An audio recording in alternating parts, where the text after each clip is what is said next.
할렐루야, 주님의 은혜와 평강이 우리 성도님들에게 가득하길 원합니다. 오늘은 명화로 읽는 창세기 7번째 시간입니다. 오늘 저희가 함께 읽고 살펴볼 본문은 야곱의 이야기가 담겨져 있는 말씀인데요. 오늘은 총 3편을 가지고 3부분, 3단락을 가지고 야곱의 이야기를 함께 나누고자 합니다. 시작에 앞서 제가 기도하고 오늘 강의를 시작하도록 하겠습니다. 사랑해 주님 감사합니다. 또 날씨가 추워지고 그리고 한 해를 마무리하는 오늘 하나님 말씀 앞에서 또 야곱이 하나님 앞에 씨름하였던 이야기를 가지고 하나님의 은혜를 나눕니다. 말씀을 함께 묵상하고 또 배우고자 할 때에 주님께서 지혜를 주시고 깨달음을 주시고 말씀 안에서 열매를 맺어가는 우리 성도님들 될 수 있도록 인도하여 주시옵소서. 특별히 대림절 기간 예수님께서 이 땅에 오신 그 예수님의 그 사랑과 그 은혜를 기억하며 아버지 하나님 우리의 삶에서 어떠한 열매를 맺어 나가야 될지 가르쳐 주시고 믿음 안에서 살아가는 주님의 자녀 될 수 있도록 인도하여 주시옵소서. 예수님의 이름으로 기도드립니다. 아멘. 오늘 저희가 함께 읽을 본문부터 살펴보고자 합니다. 첫 번째로 우리가 먼저 읽을 본문은 창세기 29장 1절에서 30절의 말씀입니다. 저희가 이 본문을 함께 읽을 때에 야곱이 그가 살아왔던 그 삶의 그 여정 속에서 그의 삶의 여정을 살펴보았을 때에 야곱이 결혼했던 그 사건 속에서 우리가 어떠한 교훈을 깨달을 수 있을지, 아니 야곱의 결혼 이야기가 우리에게 어떠한 교훈을 주고 있는지를 깊이 생각해 보면서 이 말씀을 먼저 읽어보도록 하겠습니다. 제29장. 야곱이 길을 떠나 동방 사람의 땅에 이르러 본즉 들에 우물이 있고 그 곁에 양 3떼가 누워 있으니 이는 목자들이 그 우물에서 양떼에게 물을 먹임이라. 큰 돌로 우물 아귀를 덮었다가 모든 떼가 모이면 그들이 우물 아귀에서 돌을 옮기고 그 양떼에게 물을 먹이고는 우물 아귀 그 자리에 다시 그 돌을 덮더라. 야곱이 그들에게 이르되 내 형제여 어디서 왔느냐? 하란에서 왔노라. 너희가 나홀의 손자 라반을 아느냐? 아노라. 그가 평안하냐? 평안하니라. 그의 딸 라헬이 지금 양을 몰고 오느니라. 해가 아직 높은즉 가축 모일 때가 아니니 양에게 물을 먹이고 가서 풀을 뜯게 하라. 우리가 그리하지 못하겠노라. 때가 다 모이고 목자들이 우물 아귀에서 돌을 옮겨야 우리가 양에게 물을 먹이느니라. 야곱이 그들과 말하는 동안에 라헬이 그의 아버지의 양과 함께 오니 그가 그의 양들을 치고 있었기 때문이더라.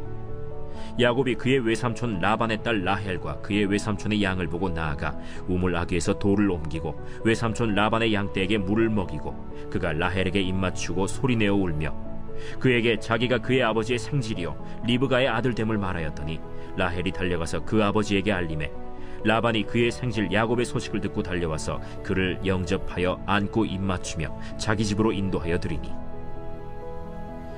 야곱이 자기의 모든 일을 라반에게 말하매 라반이 이르되 너는 참으로 내 혈육이로다. 야곱이 한 달을 그와 함께 거주하더니 라반이 야곱에게 이르되 내가 비록 내 생질이나 어찌 그저 내 일을 하겠느냐? 내 품삯을 어떻게 할지 내게 말하라. 라반에게 2딸이 있으니 언니의 이름은 레아요 아우의 이름은 라헬이라. 레아는 시력이 약하고 라헬은 곱고 아리따우니 야곱이 라헬을 더 사랑함으로 대답하되 내가 외삼촌의 작은 딸 라헬을 위하여 외삼촌에게 7년을 섬기리이다. 그를 내게 주는 것이 타인에게 주는 것보다 나으니 나와 함께 있으라. 야곱이 라헬을 위하여 7년 동안 라반을 섬겼으나 그를 사랑하는 까닭에 7년을 며칠같이 여겼더라. 야곱이 라반에게 이르되 내 기한이 찼으니 내 아내를 내게 주소서. 내가 그에게 들어가겠나이다. 라반이 그곳 사람을 다 모아 잔치하고 저녁에 그의 딸 레아를 야곱에게로 데려가매 야곱이 그에게로 들어가니라. 라반이 또 그의 여종 실바를 그의 딸 레아에게 시녀로 주었더라. 야곱이 아침에 보니 레아라. 라반에게 이르되 외삼촌이 어찌하여 내게 이같이 행하십나이까? 내가 라헬을 위하여 외삼촌을 섬기지 아니하였나이까? 외삼촌이 나를 속이심은 어찌 됨이니이까? 언니보다 아우를 먼저 주는 것은 우리 지방에서 하지 아니하는 바이라. 이를 위하여 7일을 채우라. 우리가 그도 내게 주리니 내가 또 나를 7년 동안 섬길지니라. 야곱이 그대로 하여 그 7일을 채우매 라반이 딸 라헬도 그에게 아내로 주고 라반이 또 그의 여종 빌하를 그의 딸 라헬에게 주어 시녀가 되게 하매 야곱이 또한 라헬에게로 들어갔고 그가 레아보다 라헬을 더 사랑하여 다시 7년 동안 라반을 섬겼더라. 눈앞에 보이는 이 작품은 단테 가브리엘 로세티의 라헬과 레아에 대한 단테의 환상이라는 작품명을 가진 그림입니다. 이 그림을 보면 세 명의 등장인물이 나오지요. 이 그림 안에서 우리가 이 작품을 살펴볼 때에 두 가지를 생각해 보았으면 좋겠습니다. 이 그림이 본문의 어떤 부분을 형상화하고 있는지 한번 생각해 보시면서 이 작품을 먼저 감상하길 원하고, 또 작가는 왜 자신의 이름을 이 그림의 제목에 넣었을지 생각해 보면서 먼저 이 작품을 잠시 감상하도록 하겠습니다.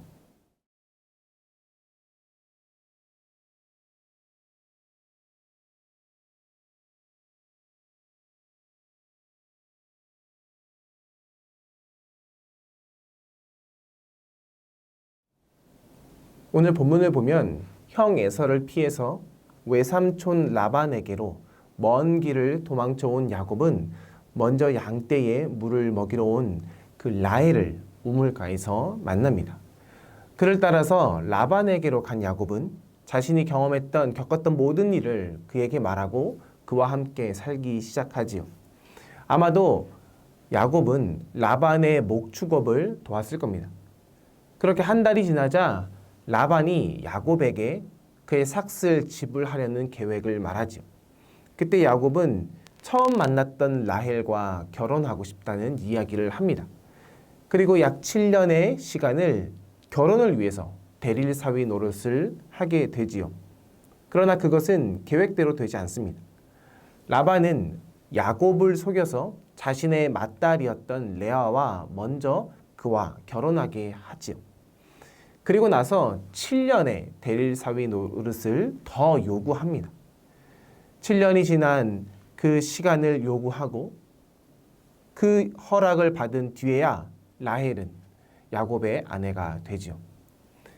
우리는 여기서 라헬과 레아가 야곱에게 어떤 어떤 마음이었는지 이 본문을 통해서 읽어볼 필요가 있습니다. 먼저 창세기 29장 17절 말씀인데요. 이 내용에 보면 이렇게 나옵니다. 레아는 시력이 약하고 라헬은 곱고 알이 따오니. 라헬은 용모가 아름다웠습니다. 반면에 레아는 눈에 약점이 있었습니다. 이런 생김새보다 더 중요한 것은 18절에 나오는 내용인데요. 18절 말씀을 잠시 살펴볼까요? 야곱이 라헬을 더 사랑함으로 대답하되 내가 외삼촌의 작은 딸 라헬을 위하여 외삼촌에게 7년을 섬기리이다. 18절 말씀에서 보듯이 야곱이 처음 본 라헬을 더 사랑했다라는 점입니다. 그러나 라반의 입장에서 맏딸인 레아보다 동생인 라헬을 먼저 결혼시킬 수 없었죠.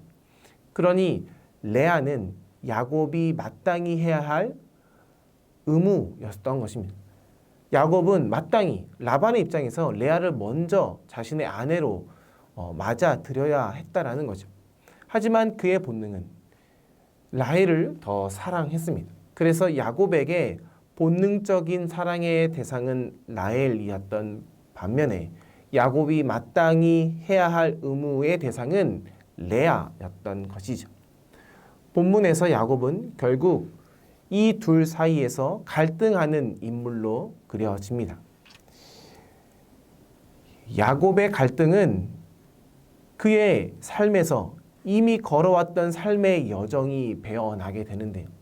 그의 삶의 여정에서 고민하고 그가 행했던 그의 삶의 그 빛의 반사가 이 레아와 라헬의 결혼 생활 안에서 드러나게 되죠.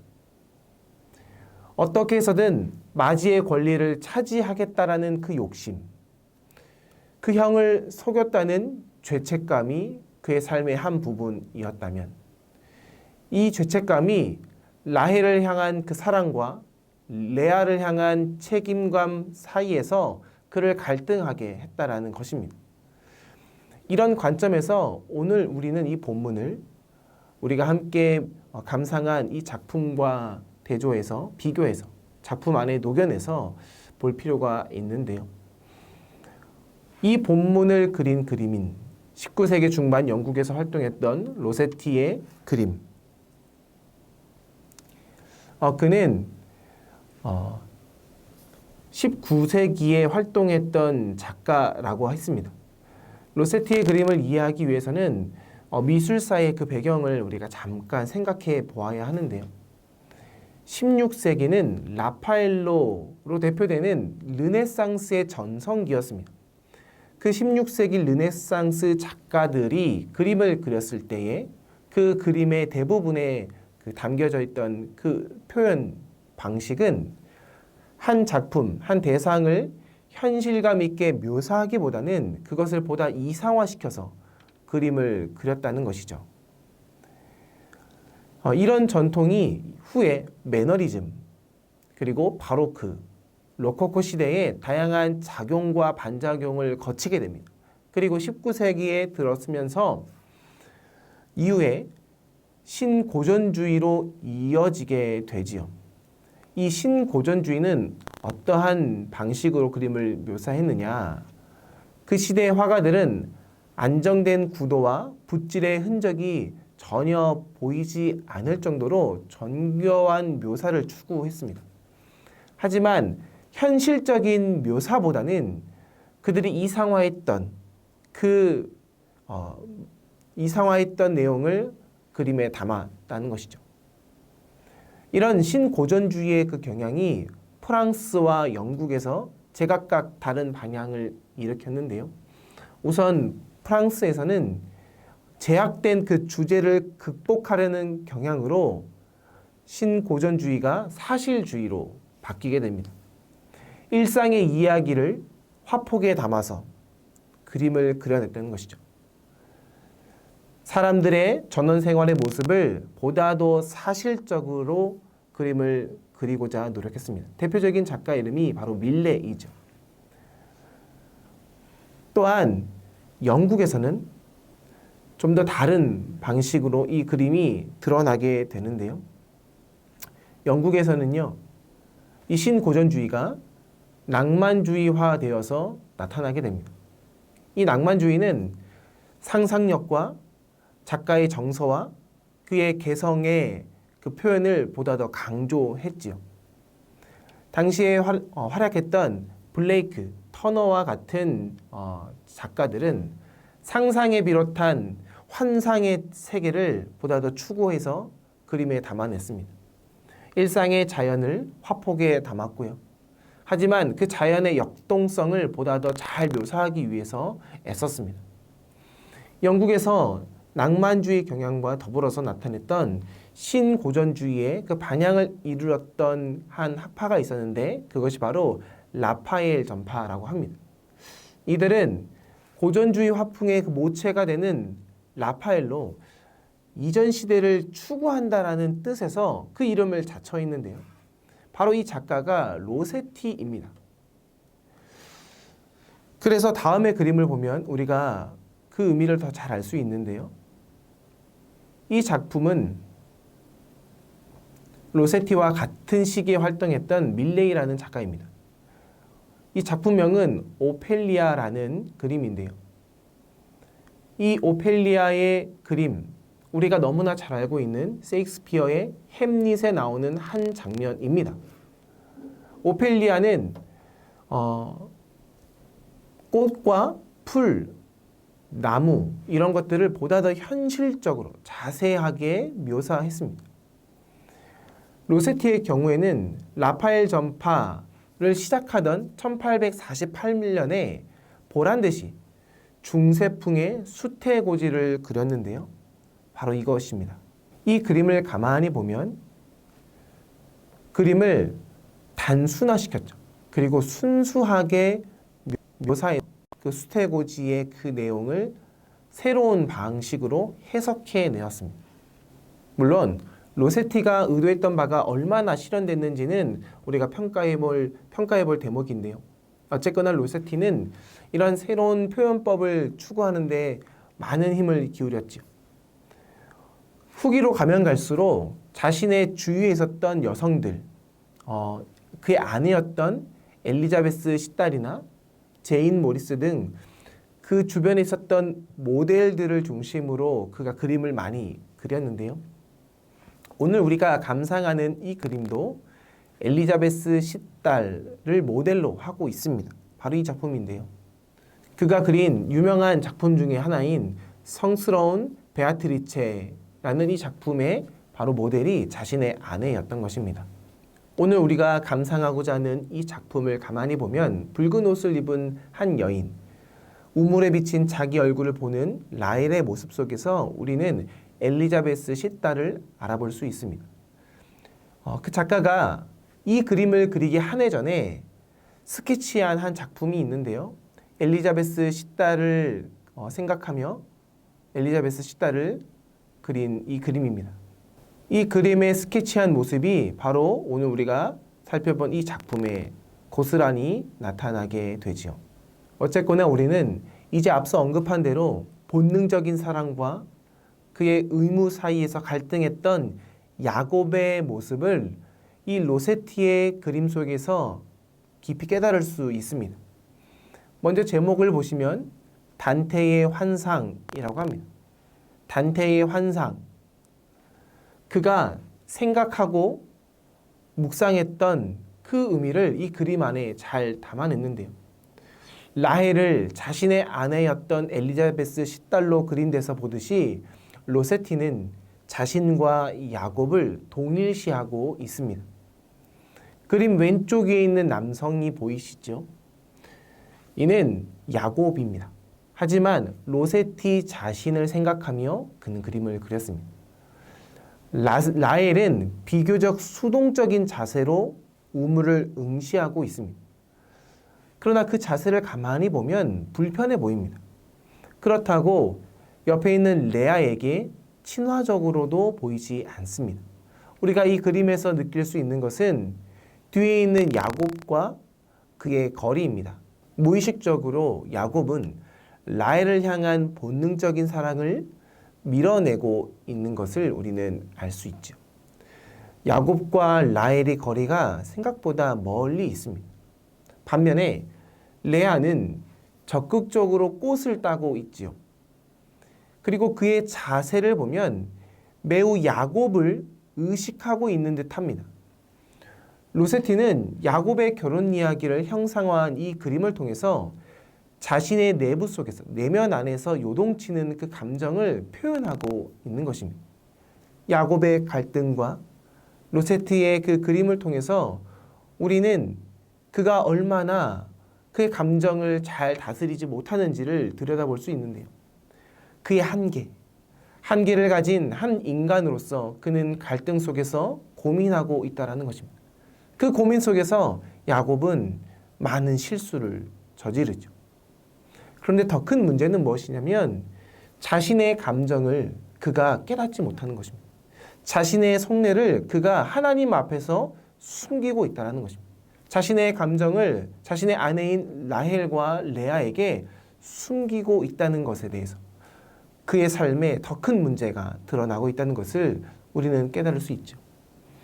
오늘 우리는 야곱의 이 태도를 보면서 우리가 하나님 앞에서 우리의 내면을 잘 살피고 우리의 내면을 대면할 때에 정직해야 될 필요가 있다는 것을 생각해 봐야 합니다. 겉과 속이 다른 것, 이것을 하나님이 모를 리 없습니다. 우리가 하나님 앞에서는 태연한 척, 괜찮은 척 하는 것이 그저 하나님 앞에서 우리가 눈 가리고 아웅하는 행동일 뿐이라는 것이죠. 그러니 우리는 우리의 감정과 나의 상태를 면밀하게 살펴보고 그리고 그 감정에 직면하면서 솔직해져야 합니다. 그리고 나아가서 나의 부족함을 알았다면 나의 한계를 인정해야 합니다. 그리고 나서 나의 한계를 가지고 하나님 앞에 고백하는 것이죠.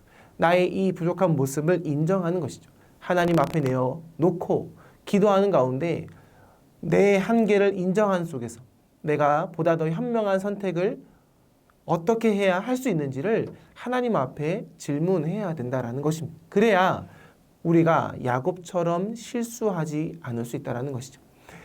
야곱처럼 실수하지 않으려면 우리는 우리 자신을 먼저 잘 살피는 훈련을 해야 합니다. 나의 감정에 정직하게 반응하는 훈련을 해야 합니다. 나의 속내를 숨기기보다 나의 속내를 파악하고 하나님 앞에 가지고 나아가서 씨름하는 과정을 겪어야 합니다. 오늘 그림은 그리고 오늘 야곱의 본문은 우리가 우리의 내면을 어떻게 대해야 하는지, 우리가 우리 내면 앞에 얼마나 솔직해야 하는지, 우리의 내면을 우리가 잘 다스릴 때에 우리는 우리의 삶 속에서 실수하지 않고 아름다운 선택을 할 수 있다는 그 가르침을 배울 수 있습니다. 이어서 우리가 함께 읽을 본문은 창세기 32장 22절에서 32절의 말씀입니다. 우리가 이 본문을 읽을 때에 두 가지를 생각하면서 본문을 읽어봤으면 좋겠습니다. 한 가지는 이 본문 속에서, 이 이야기 속에서 혹시 이상한 점은 없는지 한번 주목해 봤으면 좋겠고요. 두 번째로는 야곱의 이름이 이스라엘로 바뀝니다. 그렇다면 그 이전과 무엇이 달라졌을까라는 것을 생각하면서 먼저 본문의 말씀을 함께 읽어보도록 하겠습니다. 게다가 밤에 일어나 두 아내와 두 여종과 11 아들을 인도하여 야복 나루를 건널세. 그들을 인도하여 시내를 건너가게 하며 그의 소유도 건너가게 하고 야곱은 홀로 남았더니 어떤 사람이 날이 새도록 야곱과 씨름하다가 자기가 야곱을 이기지 못함을 보고 그가 야곱의 허벅지 관절을 치매 야곱의 허벅지 관절이 그 사람과 씨름할 때 어긋났더라. 날이 새려하니 나로 가게 하라. 당신이 내게 축복하지 아니하면 가게 하지 아니하겠나이다. 내 이름이 무엇이냐? 야곱이니이다. 내 이름을 다시는 야곱이라 부를 것이 아니요 이스라엘이라 부를 것이니 이는 내가 하나님과 및 사람들과 겨루어 이겼음이니라. 당신의 이름을 알려주소서. 어찌하여 내 이름을 묻느냐? 하고 거기서 야곱에게 축복한지라. 그러므로 야곱이 그곳 이름을 브니엘이라 하였으니 그가 이르기를 내가 하나님과 대면하여 보았으나 내 생명이 보존되었다. 그가 브니엘을 지날 때에 해가 돋았고 그의 허벅다리로 말미암아 절었더라. 그 사람이 야곱의 허벅지 관절에 있는 둔부의 힘줄을 쳤으므로 이스라엘 사람들이 지금까지 허벅지 관절에 있는 둔부의 힘줄을 먹지 아니하더라.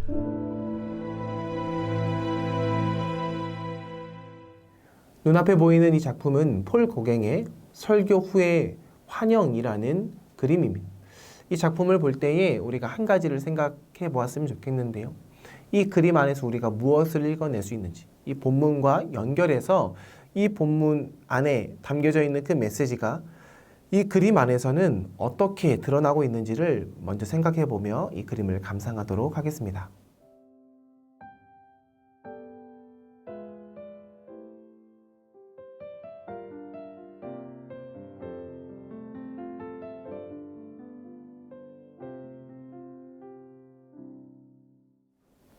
오늘 우리가 읽었던 이 본문을 보면 삼촌 라반의 집에서 대가족을 이룬 야곱이 이제 그 집을 떠나서 형 에서를 만나고자 했을 때에 그가 어떤 사람과 한밤중에 씨름을 하게 됩니다.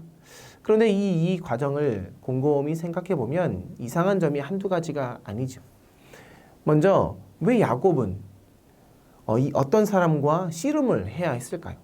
또 야곱과 씨름한 그 사람은 과연 누구였을까요? 그리고 그는 왜 새벽이 밝아오기 전에 야곱을 떠나려 했던 것일까요? 야곱의 허벅다리를 부상당하게 했던 그 이야기 안에서 우리는 보듯이 그 사람은 분명히 야곱을 쉽게 이길 수 있었습니다. 하지만 그럼에도 불구하고 그는 밤새 씨름을 해 주었습니다. 왜일까요?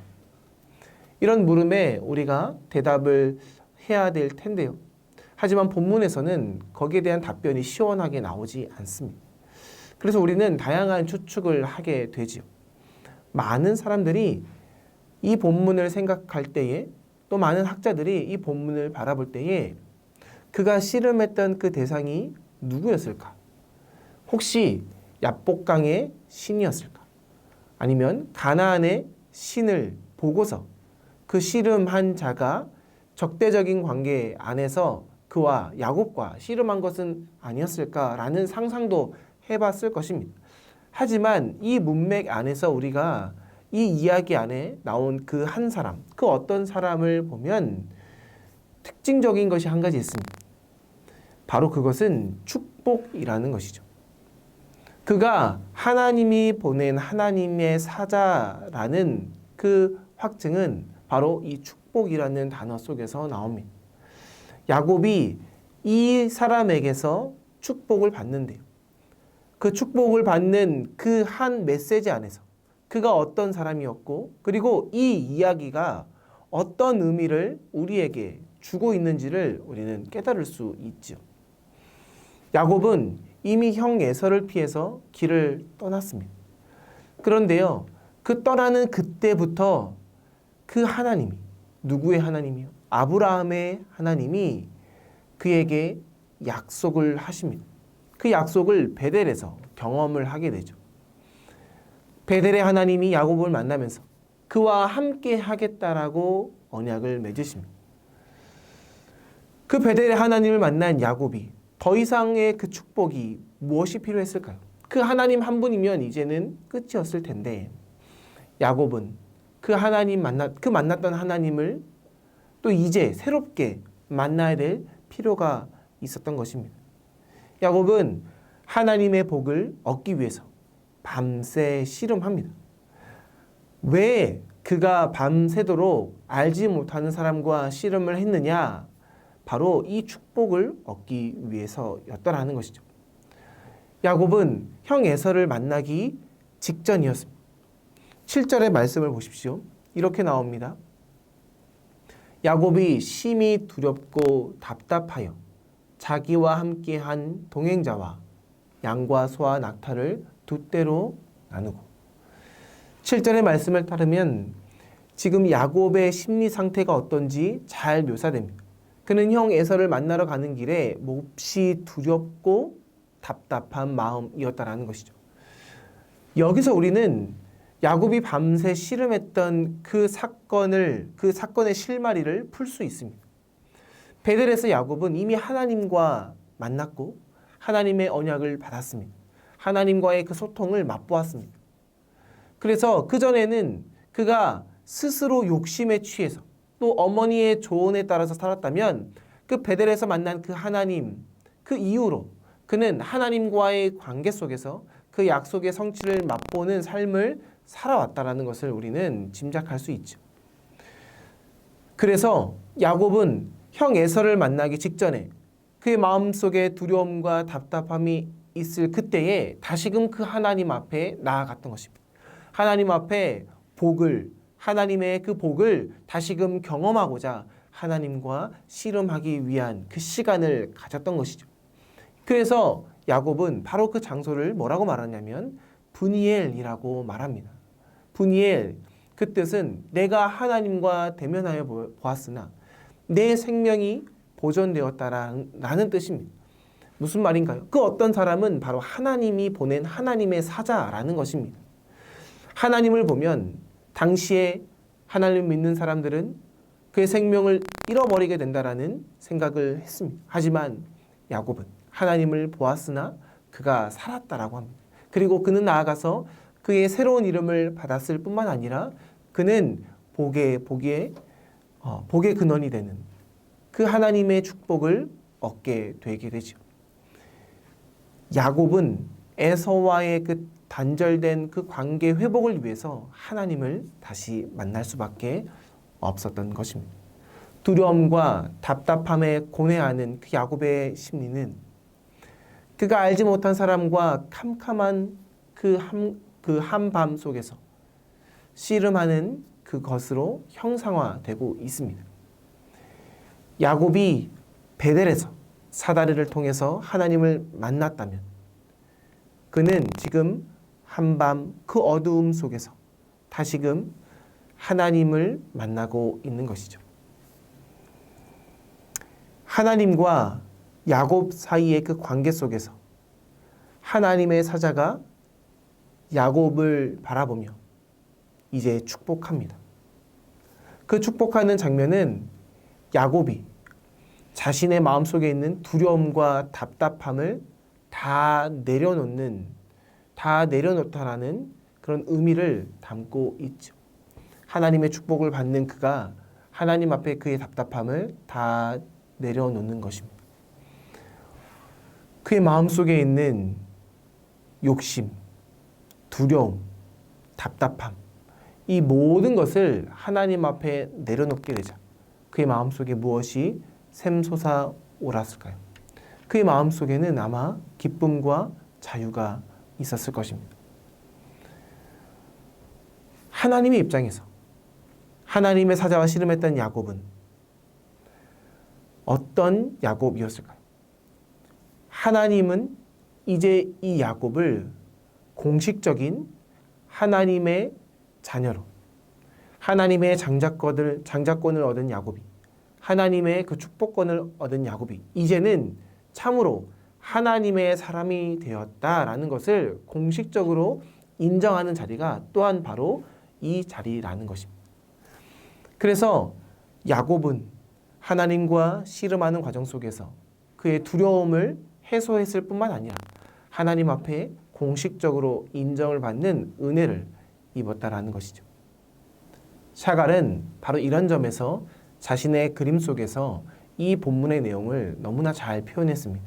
이 그림을 잘 보시면 환상적인 푸른색이 주를 이루는 이 그림 속에서는 샤갈이 천사와 야곱의 씨름이 주가 아니라 야곱이 천사 앞에 무릎을 꿇고 있는 모습을 주로 표현했다라는 것이죠. 그리고 왼쪽 위에 보시면 노란 새가 있죠. 이것은 샤갈 자신을 형상화해서 그린 것입니다.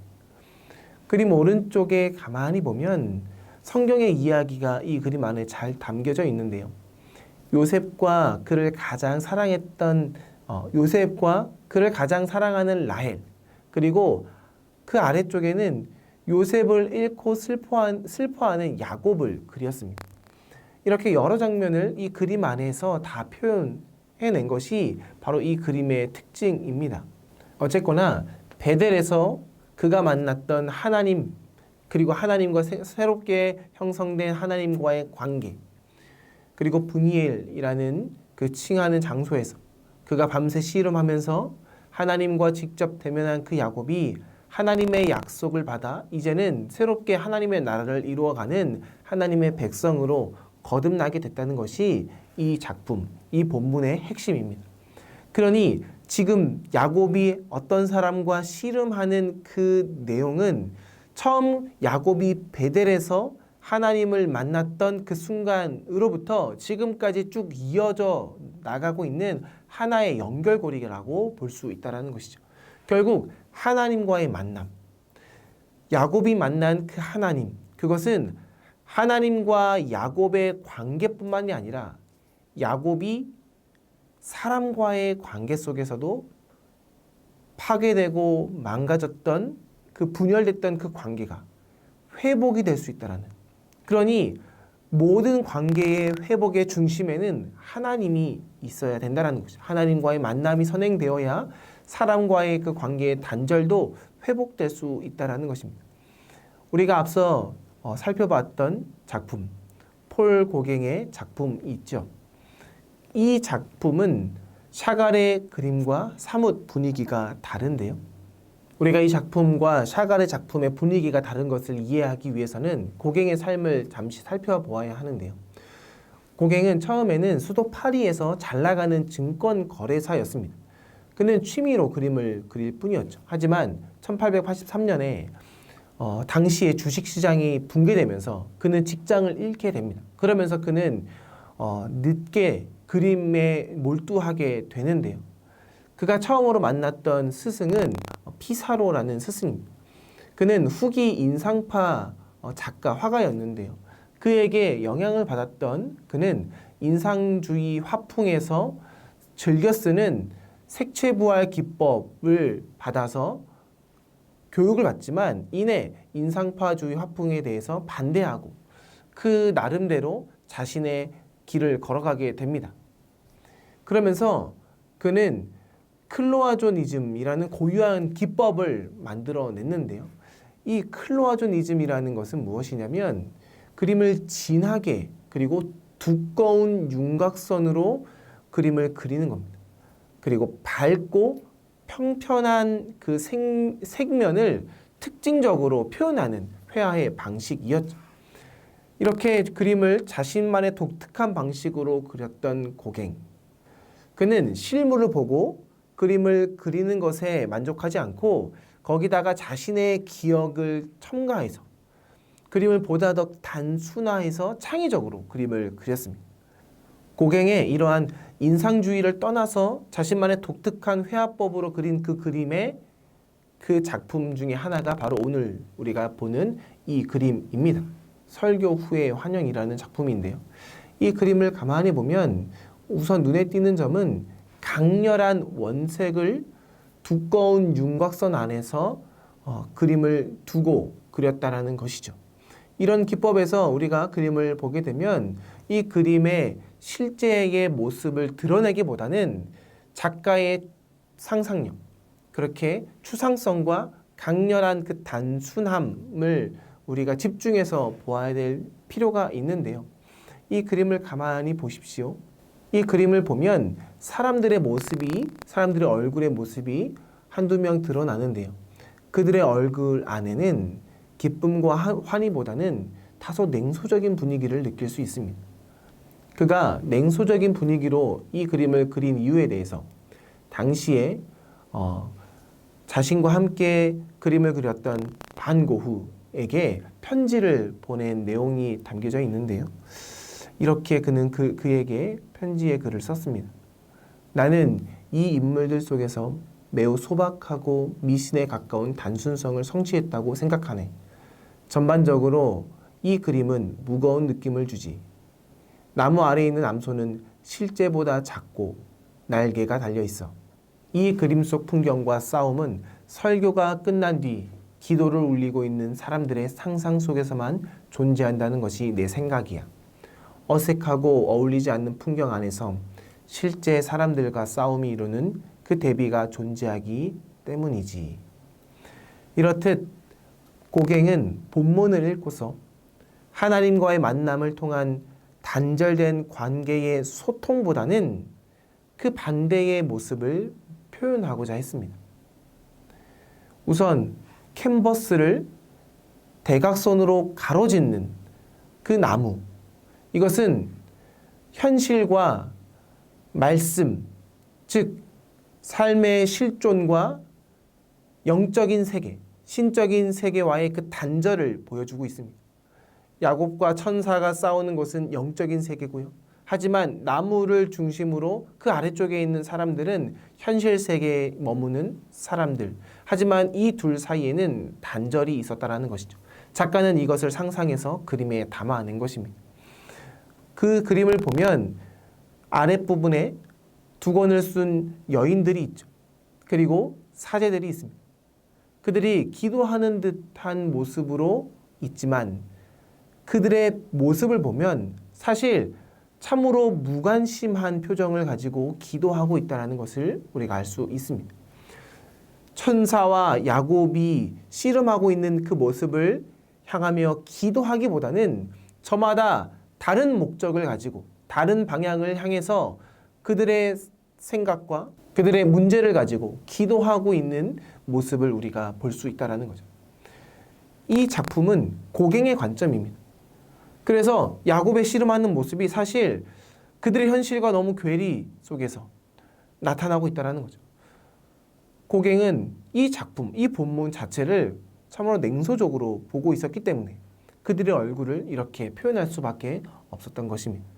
이런 고갱의 관점은 그가 말년에 그린 우리는 어디서 왔는가, 우리는 무엇인가, 우리는 어디로 가는가라는 작품 안에 고스란히 담겨져 있습니다. 사람들이 각자의 관심 속에서 서로가 서로를 의지하지 않고 서로가 서로에게 기대지 않고 단절된 상태로 삶을 살아가는 그 사람의 모습을 잘 묘사하고 있는 이 작품 속에서 고갱의 마음을 우리가 읽을 수 있다는 것이죠. 어쩌면 누구나 고갱의 그림처럼, 고갱의 마음처럼 하나님과 사람과 단절돼서 성경도 보고 그리고 세상도 보고 그리고 하나님도 보며 세상을 살아가는 사람들이 있을 겁니다. 야곱도 분명 하나님을 만나기 전에 하나님과의 단절 속에서 자신의 욕심을 따라 삶을 살아갔었죠. 형 에서와의 관계도 단절되었고 그리고 하나님과도 단절된 상황 속에서 그는 그의 삶을 살아왔습니다. 하지만 그가 하나님을 만나자 하나님과의 관계 속에서 회복이 있었고 그리고 나아가서 형과의 만남을 통해서 단절된 그의 관계도 회복되었습니다. 우리가 고갱처럼 부정적이고 냉소적으로 세상을 바라보고 말씀을 볼 수 있습니다. 하지만 하나님을 만나는 순간 이 모든 불통과 이 모든 단절이 회복될 수 있다는 것. 오늘 본문은 하나님과의 만남이야말로 우리가 우리의 영혼이, 우리의 내면이 나아가서 세상과의 그 관계가 회복이 될 수 있다는 것을 우리에게 가르치고 있다는 것을 우리는 기억해야 합니다. 마지막으로 우리가 함께 읽을 말씀은 창세기 33장 1절로 17절의 말씀입니다. 이 본문에 보면 형과 동생이 서로 화해하는 장면이 나오죠. 이 본문을 읽을 때에 한 가지 생각하며 말씀을 읽었으면 좋겠습니다. 그것은 형과 동생의 그 화해 속에서 구체적으로 무엇이 이 두 형제를 변화시킬 수 있었는지를 생각하면서 먼저 말씀을 함께 읽어보도록 하겠습니다. 제33장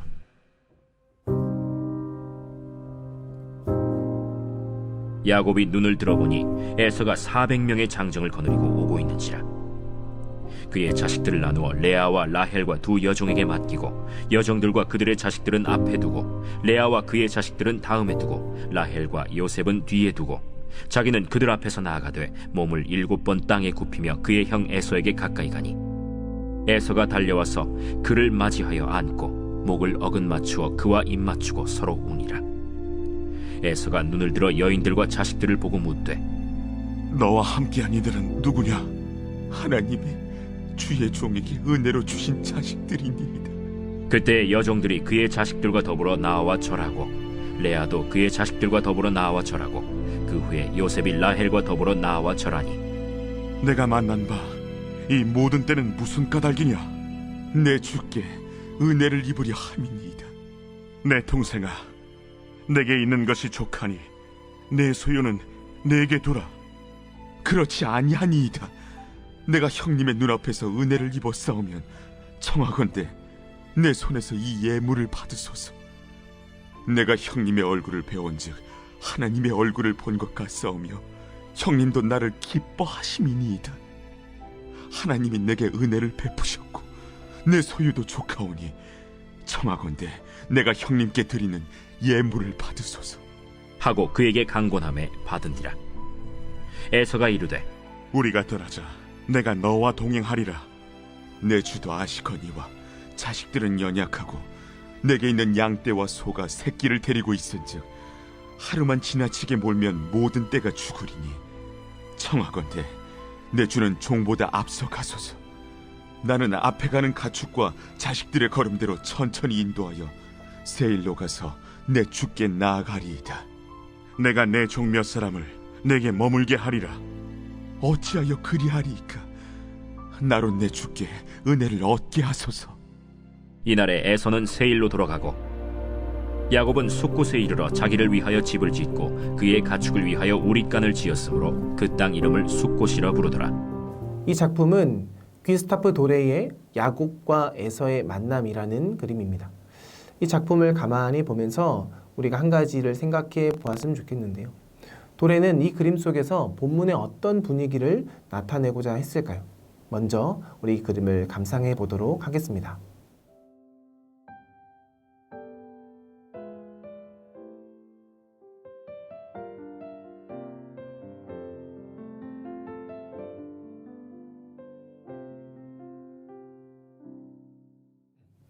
오늘 이 본문은 야곱 이야기의 절정이자 결말이죠.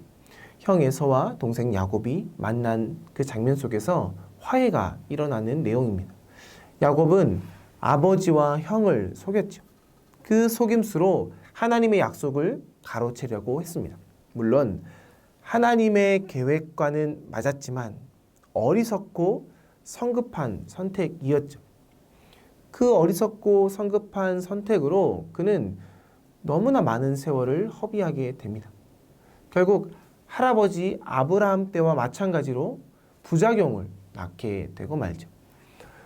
어리석고 성급했던 할아버지 아브라함이 하갈과 이스마엘이라는 그 희생양을 만들어낸 것과 같이 야곱은 형 에서와의 그 관계 속에서 단절이라는 부작용을 경험합니다.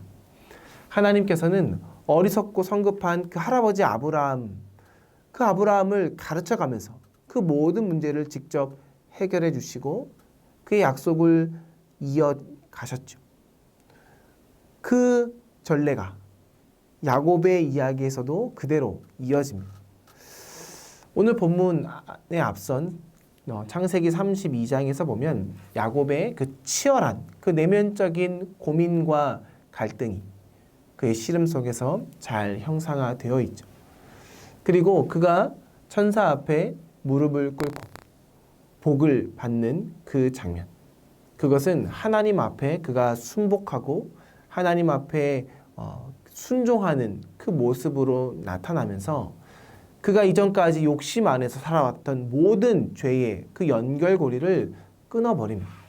그리고 나서 이제 야곱은 하나님 앞에서 겸손한 자로서 하나님의 복을 받은 자녀로서 다시금 거듭나게 되죠.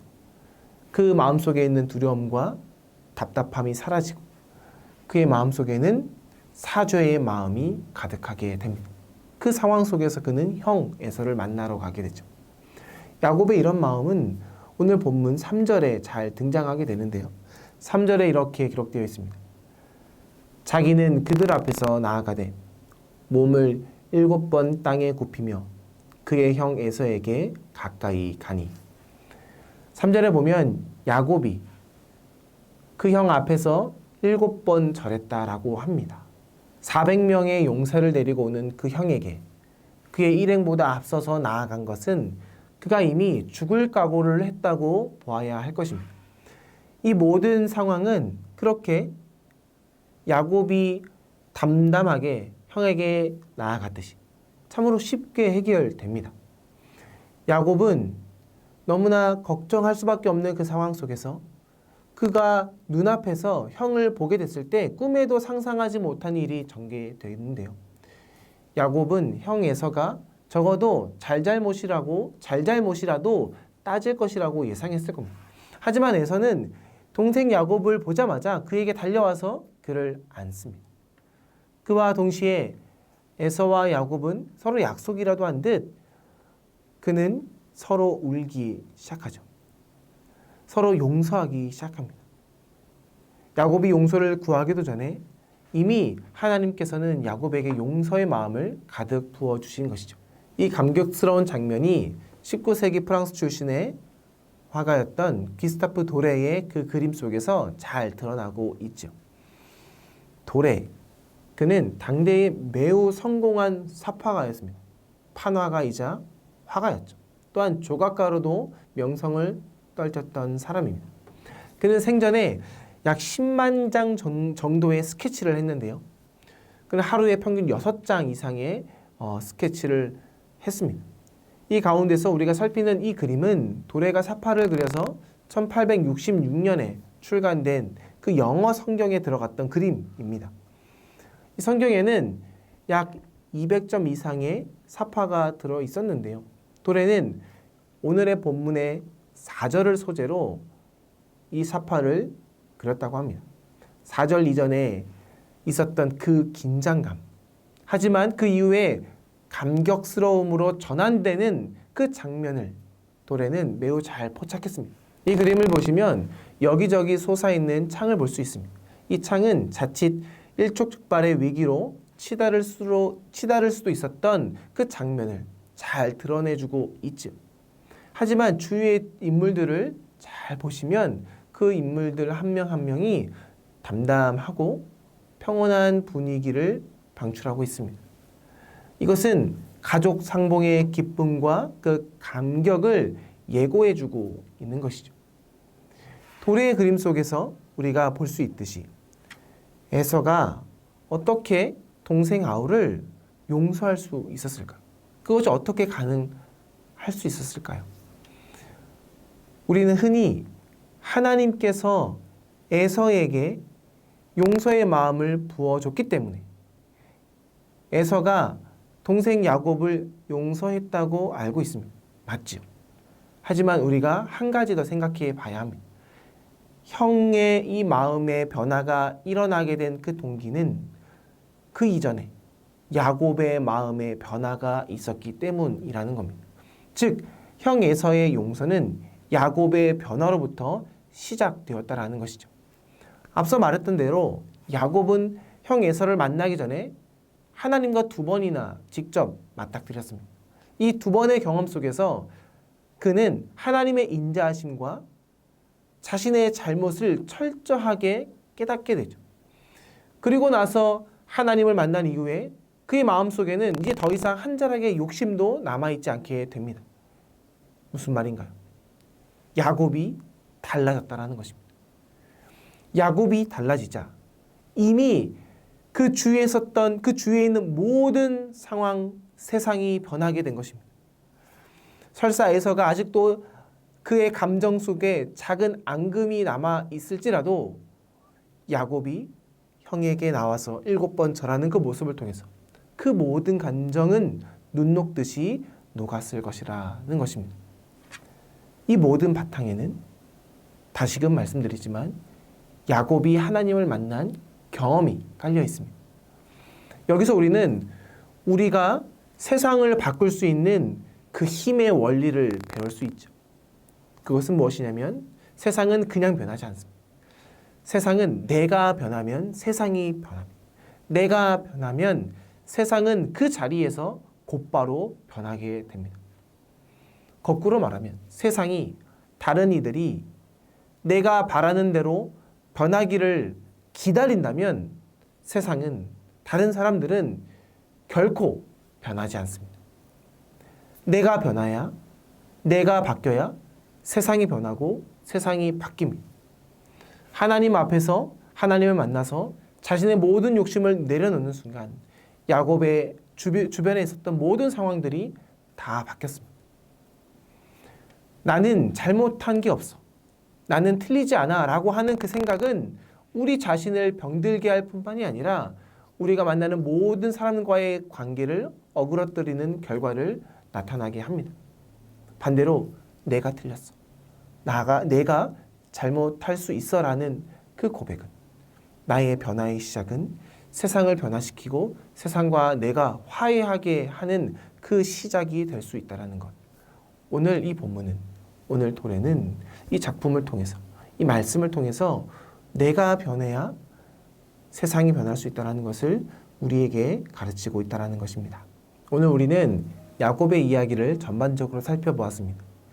야곱이 자신의 내면을 속이고자 했을 때 그런 많은 실수를 했다고 했죠. 하지만 그가 정직하게 하나님 앞에 나아갔다면 아마 그는 실수 속에서 고민하고 갈등하지 않았을 겁니다.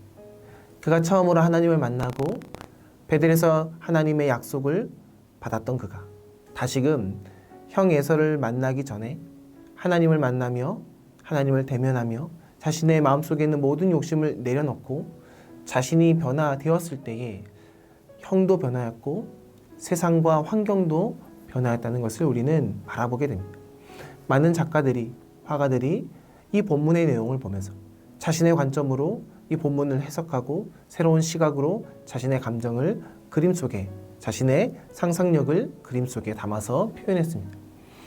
오늘 우리도 이 야곱의 모습을 보면서 나의 내면에 있는 나의 모습을, 나의 속내를 직면하고 하나님 앞에 정직하게 나아갈 때, 그리고 하나님을 만나고자 하는 그 마음속에 주님과 씨름하며 나아갈 때 내가 변할 뿐만이 아니라 세상도 변하고 세상과의 관계도 변하고 이웃과의 관계도 변하게 될 수 있다는 것을 우리는 알게 되었습니다.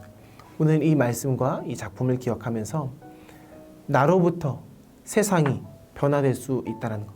내가 변해야 세상도 변하고 내가 변해야 가정도 변하고 내가 변해야 교회도 변할 수 있다는 것. 이것을 기억하면서 우리가 하나님 앞에 복된 자녀가 되는 우리 모두가 되었으면 좋겠습니다. 제가 기도하고 마치도록 하겠습니다.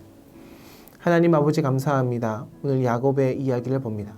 때로는 우리 자신을, 우리 내면을, 우리의 속내를 숨기며 하나님 앞에 세상 속에 삶을 살아가는 우리의 연약함이 있습니다.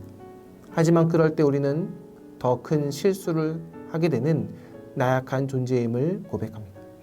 아버지 하나님, 우리의 마음은 우리의 생각, 우리의 속내를 직면하며 하나님 앞에 정직한 주님의 자녀 될 수 있도록 인도하여 주시옵소서.